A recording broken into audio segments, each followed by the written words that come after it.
Bonjour et bienvenue dans 88 images par seconde. La vie que nous voulions. Déprimant à souhait, ce drame a l'air de durer une éternité alors qu'il ne fait qu'une heure et demie. Au visionnage, nous n'avons qu'une hâte que le film se termine.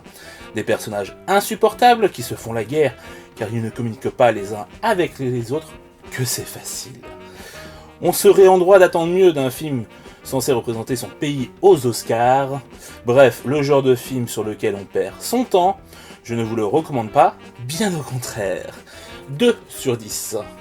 Connecté. Un film à l'idée simple mais efficace, qui rappelle par certains côtés le jeu de Fred Cavaillé, avec déjà Stéphane de Haute. Il y a de la tension, des amitiés qui éclatent, le tout servi par un bon casting. Je ne peux que vous le recommander. Une belle surprise disponible sur Amazon Prime Video. Contrairement à ce que disent tous ses détracteurs, c'est sans prétention, il faut juste le prendre pour ce qu'il est et passer un bon moment. 7 sur 10. Jingle Jangle, un Noël enchanté. Un conte de Noël à la Disney, tout y est, de l'inventeur généreux et trop gentil, aux méchants pas si méchants, aux liens familiaux qui vont tout arranger, trahison, de la magie, le tout en musique. Si je ne savais pas que je regardais un film Netflix, je jurais que c'était un Disney. C'est mignon et plein de bons sentiments, c'est fait pour passer un bon moment en famille, alors profitez-en, 6 sur 10. Ludo. Un film généreux avec beaucoup de personnages et d'histoires qui s'entrecroisent, c'est très bien fait.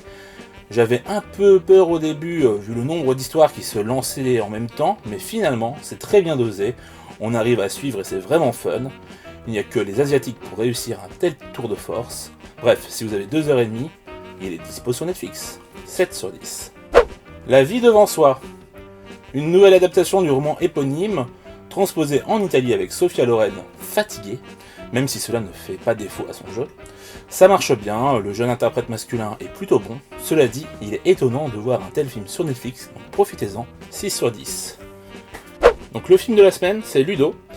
Donc film indien, très étonnant, où donc la vie des personnages est soumise au choix de 2 joueurs qui représentent donc des dieux qui jouent donc au jeu Ludo, voilà, qui ressemble au niveau du plateau à un jeu de petits chevaux. C'est plutôt sympa, on voit que donc les dieux s'amusent avec nos vies, voilà.